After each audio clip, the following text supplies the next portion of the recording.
Welcome to the new Chemist Podcast. We're glad you're listening.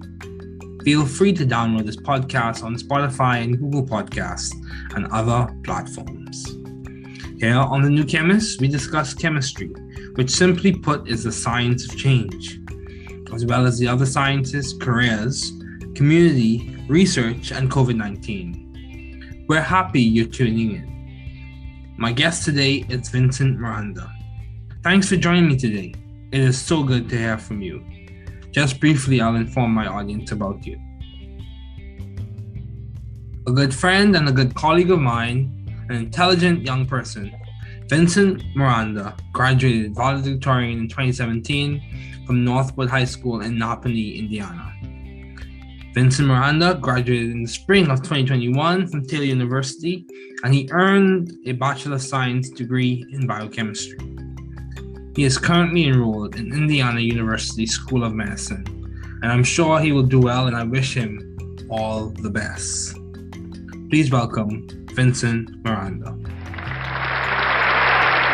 Thanks, Vincent, for joining me today. It's so good to have you as a guest today on this podcast. Yeah, it's great to be here. Thanks for having me. Yeah, me and Vincent go way back. We go all the way back to 2018. Isn't that right? Yeah, that sounds about right. Yeah, I was just a fresh chemistry student. Yeah. Didn't know up from down. Yeah, didn't know up and down, but he knew his way around the lab. So I would say a really good friend of mine, a close friend of mine, and a really intelligent young person. So what have been your long-standing interests in the field of science? I think just starting from mainly in high school when I really took an interest to science and the different fields of science. I have always wanted to use my knowledge and what I've learned just to help others. I think everyone kind of has their niche where they just feel comfortable, and for me that's been the field of science. And so to be able to use that, to be able to use what I learn and what I know to then impact others in a positive way, that's kind of been one thing I've really tried to do. Okay, so you're interested from your career profile. I could see you're interested in the translational aspects of science as it pertains to science impacting society. Is that correct? Yep, I would say so. Yeah, that's good. So along that line, in what way would you say have you added a creative flair to the science that you did at Taylor University? I think that the science I did at Taylor University, it's not a very big field or not a very big major at Taylor. So I think just being able to take people from different areas, like for example, myself, I was able to play basketball at Taylor and study biochemistry as well. So being able to bring that, what I learned from sports and that team atmosphere, that kind of working together, working through adversity, and really turn it and kind of change it into what I do in the field of science as well. So for example, in the lab, something goes wrong and you got some options. You can either just quit or you can try to figure out a new solution. I think that athletic background really helped me kind of push through different adversity that came up in the field of science. Yeah, that's good that you mentioned that, because many times from my personal experience, it seems as if athletics and academics are like two different spheres that people rarely show that they coincide. But I think if we were to take the discipline that we taught and perpetuated in the field of athletics and translate that into science and show that the same way how person X can be great in basketball through being disciplined and dedicated from a very early age. So likewise, you can be great in science if you're disciplined, dedicated, and you coincide with your skills and passion from an early age. You work hard, so you can be great. But along that line, how do you maintain view of the bigger picture in your career and in your life in general? When you encounter challenges, everyone has encountered challenges at some point in their academic career. When you encounter challenges, how do you maintain view of the bigger picture? I think for me, it's just taking it day by day, especially for what I want to get into. You can really get caught up in very future focused and what's coming next and how do I prepare for this and am I ready for that. I think that can really just cause trouble in the present if you're looking so much toward the future that you forget what you're doing now. So one of the things I like to do is just make sure I'm not looking too far ahead and just going day by day and making things into smaller, more manageable tasks as opposed to things that seem unmanageable and huge. And then in addition to that, I think being able to have the correct priorities, just knowing where my career, where academics fits into my life in general. And there are things that are more important than that, even though academics is very important to me. Yeah, that's fair. That's fair. So, would you say that your perspective or your stance of taking it in like day by day or in granularity, so looking at the particulars of that specific day, is really complemented to your success thus far? Yeah, I would say so. Like I said, it just keeps me grounded and keeps me from getting discouraged by looking at things that may seem impossible to accomplish all in one swoop. So breaking it up into those smaller things, I think, helps me stay encouraged. Yeah, that's good. That's good. John Maxwell said, "While others simply go through life, I will grow through it. That's my choice, and I will surrender it to no one." So yeah, we do have agency, and we do have the capacity to choose. And like you said, you choose daily to take things one step at a time. And I think that complements, when you break a large task down into small parts, it makes it more feasible. And also makes it more manageable in terms of, I'm not dealing with this huge goal that I must achieve in this one instance. But at the same time, so just a snapshot of your career, you started off at Taylor University, a very good, I would say, high-ranking Christian university that has a really strong chemistry department. You started off there, you did basketball, and now you've matriculated. You got into Indiana University's medical school, which is a very top-notch medical school. What would you say, or how did you seek and find the right environment for you to thrive? So obviously, you were thriving at Taylor, and that complemented you of being able to get admitted into Indiana University. So how did you thrive, and how did you find that environment to thrive? Yeah, I think for me, the biggest thing is just the face-to-face personal interaction I can have with my professors, the people above me, and just so I can learn. That's how I learn best, I think, is in that face-to-face contact, that small group structure, or the one-on-one time with the professor. So being at Taylor in a department that I think we had 8 or 9 students in my graduating class in the chemistry department. It was a tight-knit group, and I could walk into any of my professors' offices pretty much at any time and be able to have that one-on-one conversation with something I'm not understanding or even something totally different. So being able to have that small class size and that family atmosphere, I think really helped me thrive, and which is another reason why I think it'll be beneficial that I'm actually at the South Bend campus for IU School of Medicine and not in Indianapolis or Bloomington, because again, it's that smaller. We have 30 students in our class, and so I'm going to be able to have that small class size and that personal interaction again, I believe. That's good, and I hope that is the case for you. Hope and pray that's the case for you. So, given that you have a lot of responsibilities, you're a married man, preparing for med school, all this other good stuff, and you have accomplished several things, how do you maintain balance, Vincent? Are you balanced, Vincent? Would you say that you are striving to be balanced?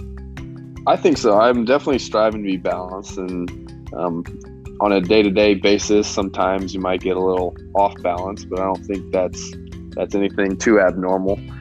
So just that's another thing where I think basketball has really helped me, because in college and even before that in high school, I really had to work at, balancing my schedule, managing my time, making sure that school got done and that I was giving my best effort on the athletic field or court. So just kind of using that time management skill and things like that to make sure you have the right balance and stay grounded. And that's another thing too, just having good friends, good family that they'll tell you when you're out of line, when your priorities aren't straight. And so having that support system has been huge for me, my family, my wife now, and all my great friends like you, David, just making sure that I'm kind of on the right path and going in the right direction. Yeah, man, you're a good friend of mine as well. And I think one of the things that complements to understanding balance is that balance is not, I've spoken to many people about, 30 different people about the same concept. Balance is not, that doesn't make me an expert in it, by the way. It makes me someone who can discuss it. So balance is not a static stance or an instance. Balance is dynamic. Just like resilience, just like mental health. All those things incorporate, addressing the stresses that you face, finding a way to manage and adjust to them, and then proceeding forward with your life. So, Frederick Flack said that the most encouraging observation I've made over the years is resilience, or whatever you want to call it. Balance is a strength most of us can develop with thought and practice. So, those things, of course I summarize his words, but those things, they require thought, they require practice, and they require progress through time. So it's not something that you achieve in one instant. So yeah, I agree with you. So I would say, in many regards, you have been successful as a student in the field. What has complemented to your success thus far? And what do you think will complement to your success in medical school? Is it a personality thing? Is it a skill set thing? Is it a knowledge and acumen thing? What would you say is that factor? Of course, both you and I, being people of faith, we attribute our success to who we believe in. But what would you say is the factor when it comes to your practical, physical, day-to-day life as complement to your success?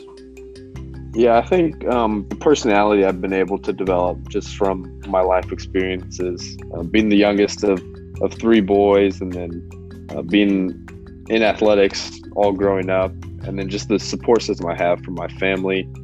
All those things kind of molded me into who I am today, someone who's willing to take chances, willing to have those hard conversations and push through adversity.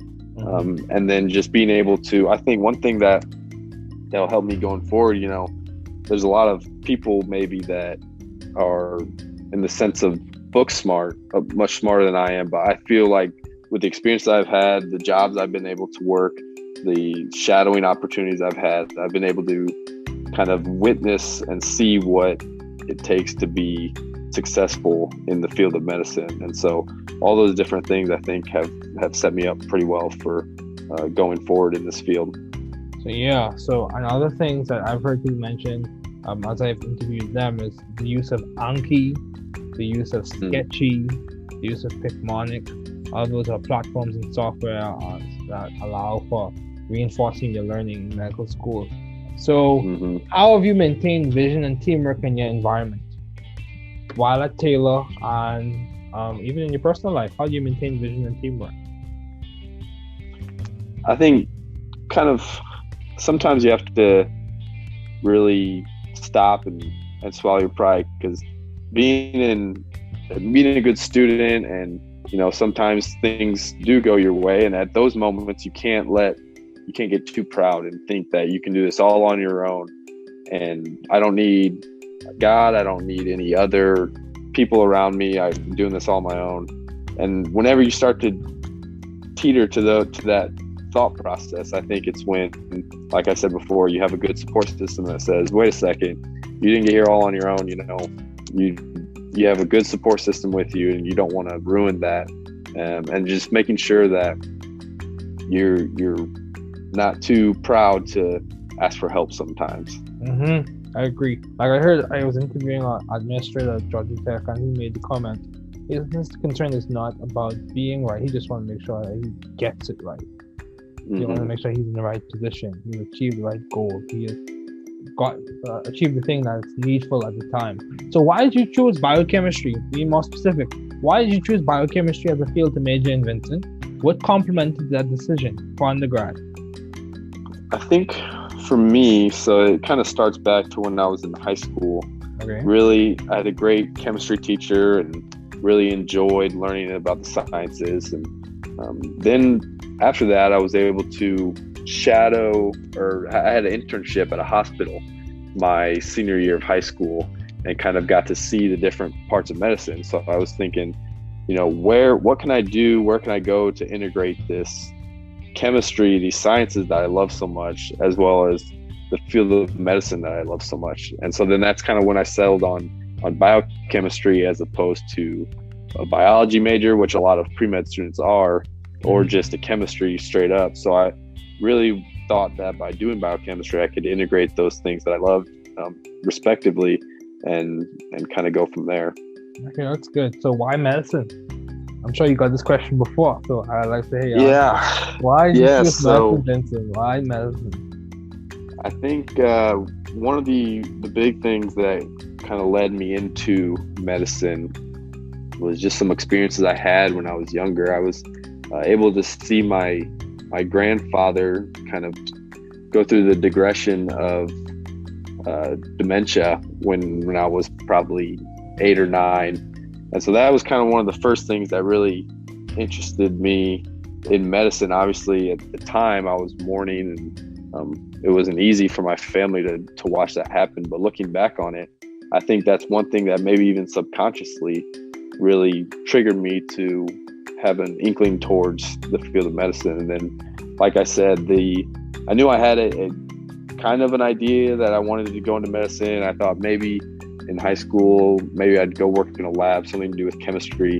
And then I had that internship where I was able to spend some time in the operating room, in the emergency room, radiology, all different aspects of the hospital. And at that point, it kind of solidified, this is something I'd like to do. I'd like to use what I know about chemistry and science and use it in this field of medicine to then help people.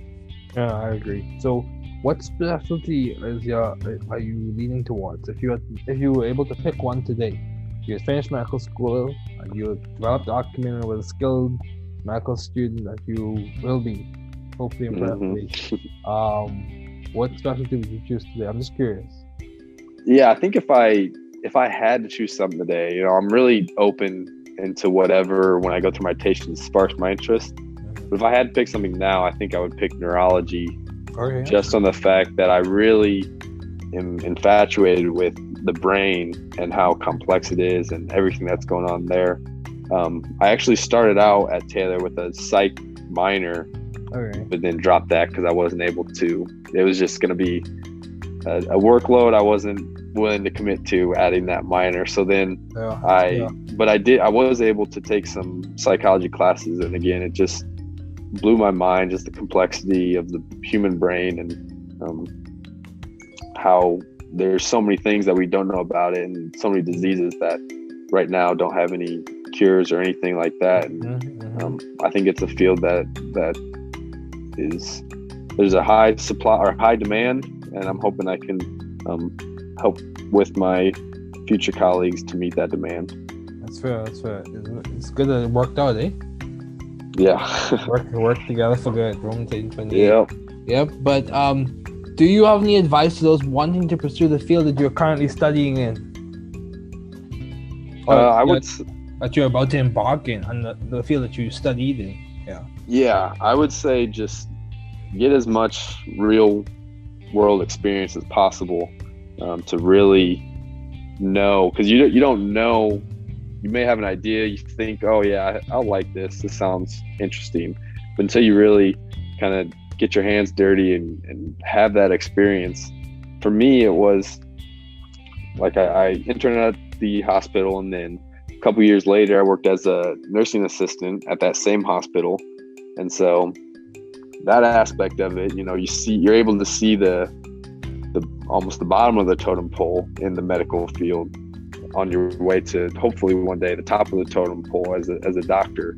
But really, it's kind of wrong, I guess I would say, to see it as a totem pole. I think it's a more progression. A progression, yeah. It's people all working together. You need everyone on board, from the nursing assistants all the way to the top physicians. You need everybody on board, thinking the same way, using that teamwork to do what's ultimately best for the patient. And so then I did that, and this past year or so I've been able to work at our county jail in the medical department and be able to have that experience. And I think all these different experiences and just being thrown into the fire in the medical field has really solidified my passion for medicine. And so I would say people coming in thinking they might want to do medicine, just put yourself in the shoes of a medical professional and really give it a try. Yeah, that's fair. So, what has been some of the most beneficial advice that you have received? Some of the most beneficial advice you have received today? I think that one thing for me, I was able to shadow a doctor or a physician here around my hometown, and what he said to me was that the process of taking the MCAT and preparing for medical school, things like that, that's the hard part. Once you get in, you're a good student. You're obviously a good student if you got in, so you can kind of breathe or take a breath of relief when that happens. So just making sure that you're not getting overwhelmed, you're not getting too anxious or worked up for the school, and just kind of, like I said before, taking it day by day. Yeah, that's fair. That's very good. Anyway, Vincent, thanks so much for joining me today. It was definitely a pleasure to have you on as a guest and a good friend of mine. Absolutely. Thanks for listening. We're glad you were able to tune into this podcast. Once again, this is The New Chemist, where we discuss chemistry, which simply put is the science of change, as well as the other sciences, careers, community, research, and COVID-19. Thanks again for listening. Note, the views on this podcast represent those of my guests and I.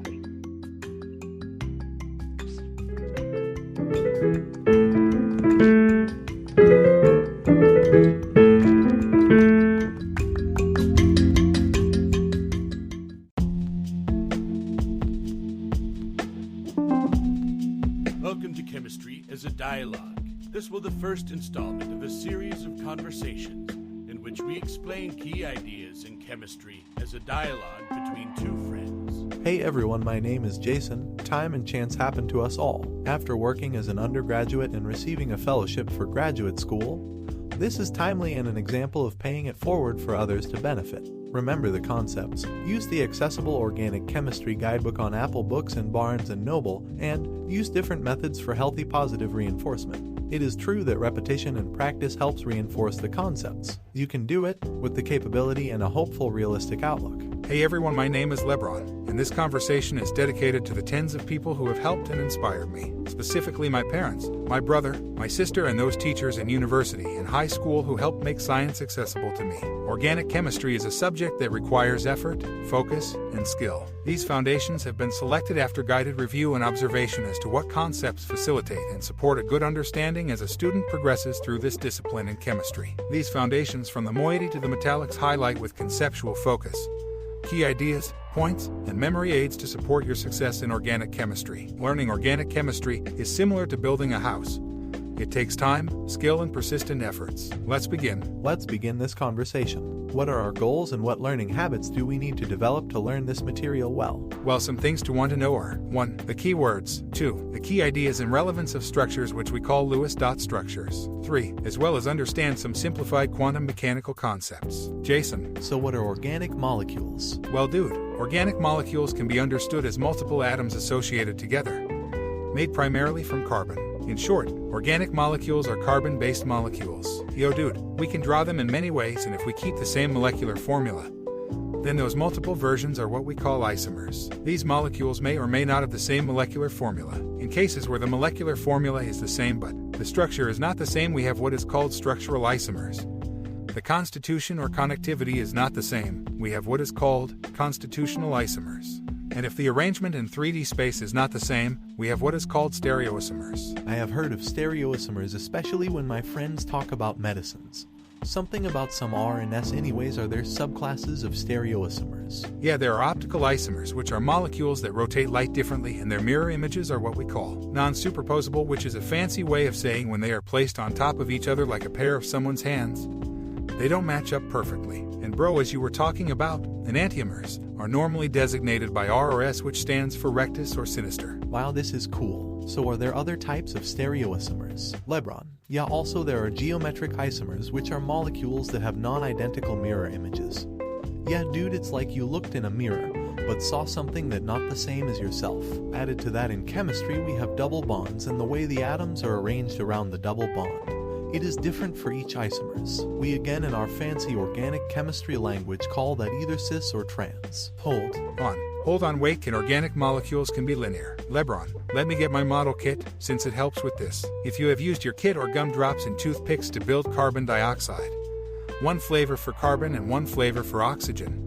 So 2 oxygens and 1 carbon, the molecule is linear. Well, buddy, other linear molecules are triple bonded, one named acetylene. Let's keep using the gumdrops. We can have the atoms all in a plane, but like a triangle, or we say, trigonal. Okay, tell me more. Molecules such as formaldehyde is trigonal planar, and this compound is used in clinical settings. I think I understand. Molecules can have arrangements in 3D space such as methane, which is found in natural gas, and exists as a tetrahedral molecule. Correct. Let's keep the cognitive train running. You can also at home practice with computer software such as ChemDraw or Word. So what the importance of the structure of 3D molecules? So let me tell a story. A long time back, there was this guy named Gilbert Lewis. He did a lot of hard work that we use today to note the positions of particles we call electrons. Other smart guys such as Gillespie and Nyholm also did significant work which gave us the set of ideas we call VSEPR. Say what? Lebron, just hold on a minute. Let's get some more gumdrops. Yeah, let me grab my flashcards and my computer to make my Anki deck. Active recall, let's go.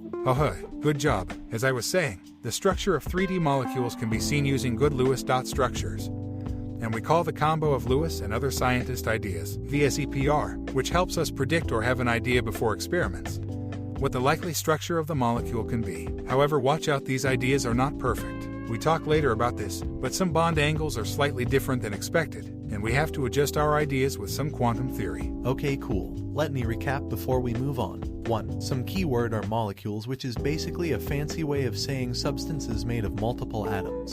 Compounds, which has multiple atoms which are different. Isomers, which are like the science version of family. We are basically the same, but there is some difference. What did I forget? You forgot the skill that needs gumdrops. VSEPR. Oh yeah, that is the theory that allows us to have a possible idea of what the molecule's structure in 3D is, right? Correct. Also remember, electrons are what we want to keep as far as possible, since our buddy Coulomb taught us, like repel and opposites attract. Lebron. Also there is the mixing of orbital flavors, which we call hybridization, a mathematical mixing. And depending of the shape we see a different combo or orbitals. Linear sp, trigonal planar sp2, tetrahedral sp3, and other shapes you can check on internet. Just keep the basic idea in mind, which is geometry and orbitals are related. Some homework for you today. Questions. 1. What is organic chemistry and what is the historical origin of it? 2. What is one class of organic compounds? 3. What are 3 different types of isomers? 4. Explain the valence bond theory in general simple terms. 5. What is one molecular example where valence bond theory does not accurately explain what occurs in molecules? 6. What are the hybridization of the carbon atoms in acetonitrile? 7. What are the designations of sigma and pi for the bonds in acetonitrile?